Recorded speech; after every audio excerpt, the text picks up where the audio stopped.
안녕하세요, 여러분. 저는 소라입니다. And I'm Ed, and you're listening to the Vamos a Jeju podcast.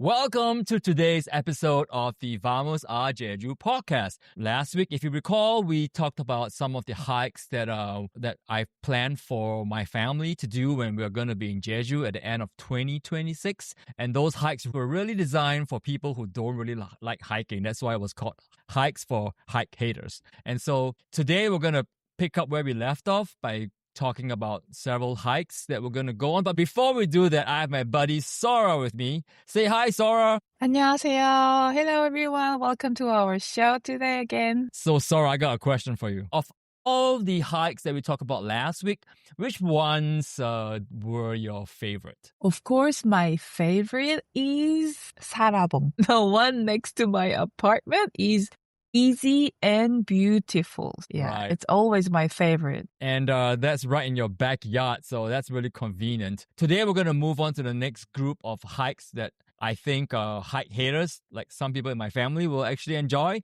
And so we're going to cover the hikes around the headlands or capes. We're going to touch on a couple of hikes around windmills, a couple of hikes that are rich in history, and then one in the tea plantation. So with that, let's get going. So I know that I've actually never been to the next one, so I'm really curious to get your thoughts on this. And so this one that I've not been to yet is Seopjikoji. And so I'm sure you've been there. Can you tell us more about what Seopjikoji is like? Seopjikoji is like the cape, small cape. So you can walk around these places. It's actually very near to Songsan, Sunrise Peak. You can actually see Songsan from Seopjikoji. And it's full of canola flower from March, May. So you're going to see like beautiful flowers in the Songsan Sunrise Peak. And it's very, very easy to walk. It's almost no incline.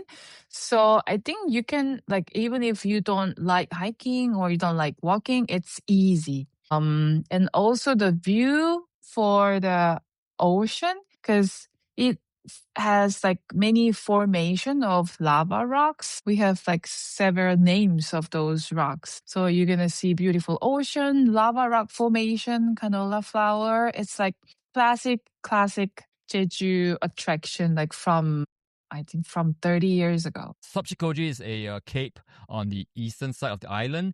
There's another one on the southwest, and that is called Songaksan. So, Sora, I know you bring people to Songaksan, as because it's part of your tour itinerary when you work with the agency. Can you tell us more about that? So Songaksan is a small mountain.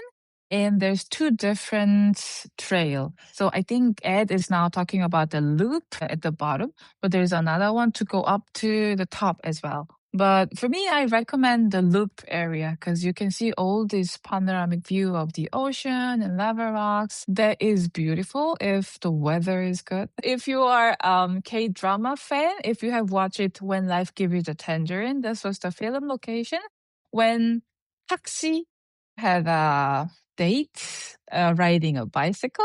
It was Songaksan area. And for these like K-drama film location, we're going to talk about later in the future episode. Yeah, that's we'll probably hit those episodes in a couple of months. Of course, we've got so much to get through before we actually focus on K-dramas. And so those are some easy walks. In Songaksan, there is some cafes there, but once you're on the trail, there's nothing really much. And so on the plus side, it is not too long a walk.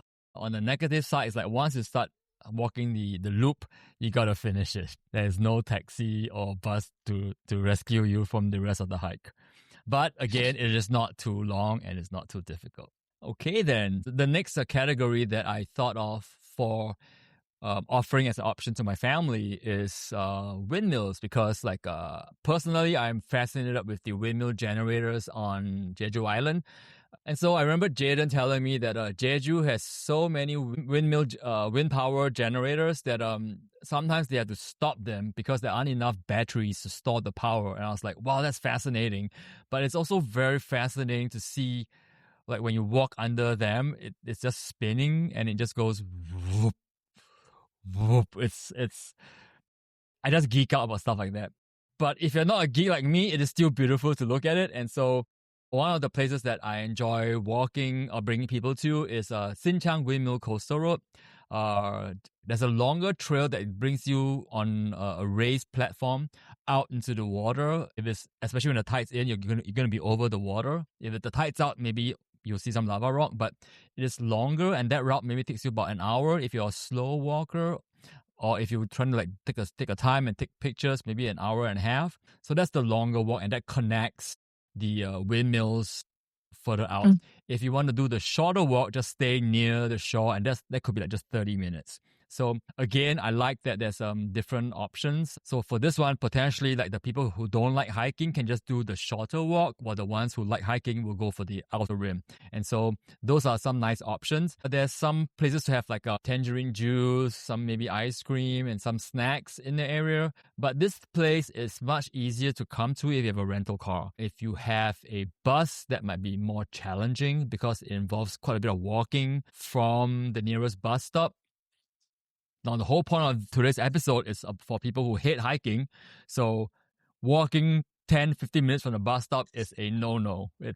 I would do that, but it's not friendly for hike haters. It's like, what? I got to walk to go hiking? That's ridiculous. So yeah, to be able to manage expectations and make sure that even people who don't like hiking get a good time, it's better to have a car or a taxi. Is it easy to get a taxi if on the way back? Just use Uber app, right? Yeah, you can just use Uber app, but I think Kakao Taxi has more taxis. So it's more easier and faster. So to walk with the windmill views, of course, Sinchang is beautiful, but I like the one in the east, which is called Haengwon near the Gimnyeong Beach. You can also see here this beautiful colored beach area and the lava rocks and then the windmill together. And of course, we have a lot of cafes around here, beautiful cafes. So yeah, I think this place like near Gimnyeong Haenyeo is one of my favorite places to chill. It's got all the options. It's got the windmills, it's got the lava rock, and then there's got the beaches as well, and then cafes. And so speaking of cafes, I like to start my walk where Camel Coffee is. It is connected to a bakery, and they are built on lava rock, but it's overlooking a small beach or small white sand beach. And then on just looking to the left side, you will see some of the windmills. So I like this as a great starting point because you have your coffee and then you start walking. You can choose to walk on the lava rock, and that's part of the Altereu Trail that takes you out to one of the windmill generators. So you're going to be passing two beaches. One is Woljeong Beach, and then the other one is Gimnyeong Beach. And so both have like cafes and food places. So even though this is a longer walk and there aren't as many options for buses, you can take a time, take a break, have a coffee, watch the beach goers, maybe walk on the sand if you want to. So there are nice options there. So longer walk, but lots of places for breaks. And then there's like windmills, great scenery. It's a fantastic walk. And that's why it makes it onto my list that I will offer to my family as an option. And in summer, actually around this area is popular snorkel spot for locals. So if you are a swimmer, maybe you can go there, take a walk and swim a little bit in the sunny summer. So those are the hikes with the windmills. And then another one is because I'm a history geek, I really nerd out on Jeju history and Jeju culture. And so I thought I would offer my family some options of hikes that are historically important. And so one of those hikes is, we mentioned this before in the Haenyeo episode earlier on in our series, which is the Sumbisori Gil. And that is in the area of Sehwa Beach. And this trail will start at the Haenyeo Museum, which Sora and I love. Have you and Jaden walked on the Sumbisori Gil before? We did part of them, of course, but we didn't finish like whole of this at once. Okay, so the Sumbisori Gil basically takes you along from the Haenyeo Museum to the Sehwa Beach, where you will see like a old pool dock, a old Haenyeo gathering house. and then it'll hug the coast, and then it will also cover part of the farmlands that the Haenyeo used to have to work in, and then you'll end in Hado, which is like the neighboring town where Sora always says is the strongest Haenyeo union. And then there's also a fortress village called Byeolbangjin. Byeolbangjin. I do not know why I can never remember that name. Byeolbangjin. And so that is actually a very nice walk. It takes about 2 hours to do the complete loop. But here's the thing. There are buses. So this one is another example where you can just drive and park your car at the Haenyeo Museum, check out the Haenyeo Museum, get a drink, get a cafe. There are lots of restaurants in the area. And then you can choose to look at the schedule, take the bus to Hado, and then you walk back. So therefore, for the people who don't like walking, you're only walking half the loop. And again, lots of interesting things along the way. If you're taking the coastal route, it's the beautiful scenery and all that. If you're walking the farmland route, it's also interesting to see how Jeju people live. Like it's their actual, like you walk past, depending on the season, you'll see whatever's grown. Like you see radishes, mul, or you'll see cabbages, young pechu, and you'll see carrots, tangan. You'll see all these different things depending on the season. So it's I found it very interesting to walk across the farmlands. So the other place with walking with history, I would suggest Altereu Airfield, which is located in the southwest of Jeju. And it was actually a runway for Japanese army. So we have actually Altereu means is like underneath bottom, and then Turu is field, and it was used for Japanese airfield during World War. If you go there now, there's a lot of crops growing, like garlic or radish. Now people just use it for the crops. Right next to the crops, you're gonna see like hangars, small hangars for small airplane. And at first, when I saw it, I felt it's kind of weird. It's grotesque. What is that? And then it turns out it was the airplane that Japanese used to use for the war. And it's kind of dark to walk around these places, but it's important to know the history. So I think if you're interested in history, even though you don't like hiking, it's good to go there to see what the remains are. Right. And just a little bit further away is going to be the Seodal Orem, and at the foot of it, Orem is a memorial commemorating a lot of people who were killed in a tragedy called the 4-3 massacre. I don't think we've covered this before in the series, and I don't think we'll cover it right now today either.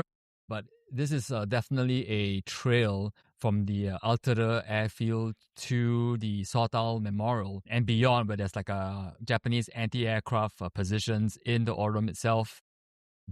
If you're interested in history, or if you understand what dark tourism is, like learning about tragedies in the past, this is a very meaningful trail to take.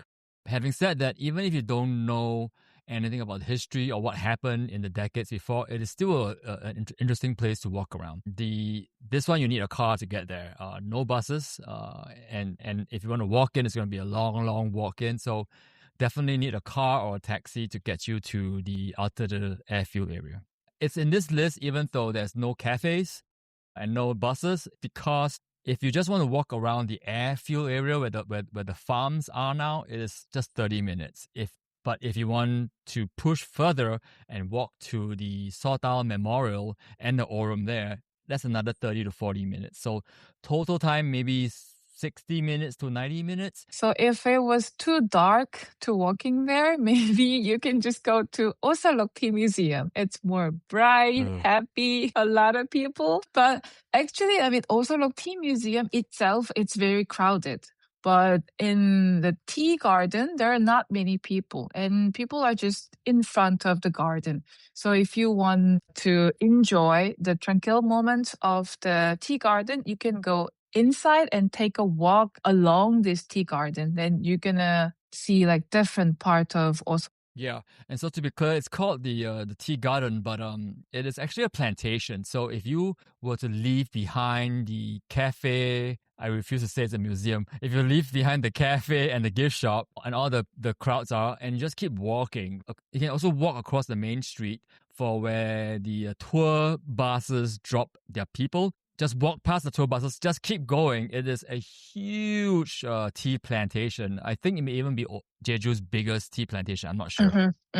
Yeah, it is. Okay, yeah, it's Jeju's biggest tea plantation. Just keep walking, and yeah, eventually you get to a point where you're the only people there, and it's just nice to walk. You're walking between the rows and rows of tea, and so this one is on this list because number one, of course, there's the Osolok Cafe. If you want to have a drink and all that kind of stuff, you probably need a car to get there. There's buses, but the buses may not be so frequent, so a car is more helpful. But what I like about it is that I can make it as short as my group wants it to be. It can be like, okay, we'll just walk the smaller plantation nearer to Innisfree, which is like next to the Osolok gift shop cafe, and then those people who get sick of it can walk back to the cafe and have a drink, and then the rest of us can cross the road and keep going. And on the flip side, it can be a bit boring because they all look the same after a while. So it's all depends on what you want to do. But I just have fun walking back and forth in between the rows and rows of tea. But not everybody wants to do the same thing.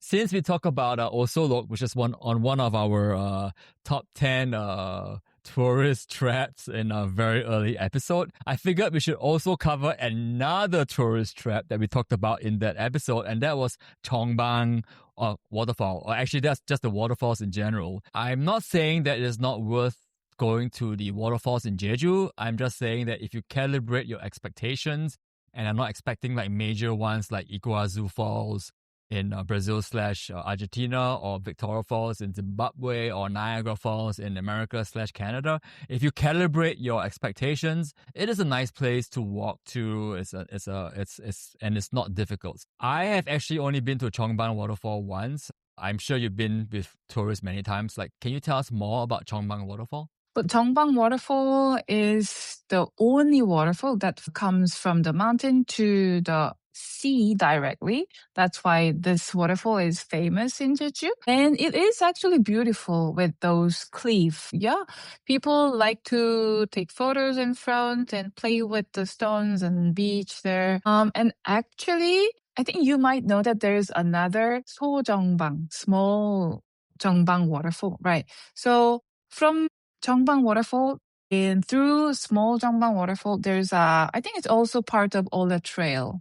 And it is very beautiful and there's not many people.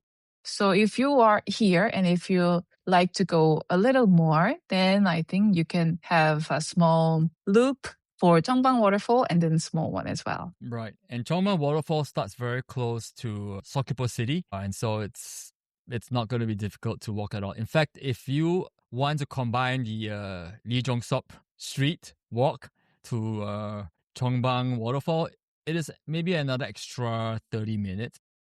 And actually, there's art gallery in front of Chongbang Waterfall. It's paid art museum, but if you are a big fan of art, maybe you can have a look as well. Yeah, and then in the Seojongban Waterfall, there is a shell museum or something like that. Right. It's like 소라의 집, House of Sora. Your house? My house. Yeah, Sora is conch. It's conch in Korean. So it also happens to be the name of my co-host Sora. So you'll be going to the house of the conch or Sora. seashell, or in Korean is Sora의 집. Sora's house. Woohoo! Right. That's my house. Yes. Okay. Yeah. So if you thought that Chongbang Waterfall is small, then So Chongbang Waterfall, which literally means small Chongbang, is even smaller. It's pretty, but it reminds me of one of those water fountain features in a in a condo. It's very small. Have you been there? Have you seen it before? Yeah. Right. But I It's really very small, liked right? it. But I really liked it because it was calm, not many people, and it was summer, so it was The vibe is very nice. Yes. Right. It's not about the size of the waterfall. So that wraps up my list of menu options that I will be presenting to my family. It is basically, again, options for people who really don't like to hike, but also a way to combine hiking options for people who like hiking as well. What did you think about these options? Are these things that you think Jaden will be open to walking with you, even though he hates hiking? I think so. I think most of these hiking we did. And then there's no big complaint. So I think it works. It's gonna work for Michelle as well. Okay, that sounds great. So yeah, today we talked about hikes for people who hate hiking. We covered a few major things like coastal headlands or capes, and then thematic ones like walking with windmills and historical hikes, waterfalls, and of course, tea plantations. So yeah, that is a full spectrum. I don't think we'll walk every single one of them, but if you do walk any of these, I would love for you to leave a review to let us know what you thought of it. You'll be able to find the blog post that we've compiled for all the hikes from today's episode and next week's. You can go to vamosarjeju.com/hike. That's VAMOSAJEJU.com/hike. And don't forget that you can find our trip planner to help DIY travelers at vamosarjeju.com/trip. That's VAMOSAJEJU.com/trip. One more thing, did you know it's very easy to share our show with your friends? On Apple Podcasts, just tap on the horizontal 3 dots on the top right corner and tap on the share show icon. And on Spotify, you can find the 3 horizontal dots near the top right under our show art, and you will see the share icon. Yep, and with that, all that's left for us to do is to say 안녕.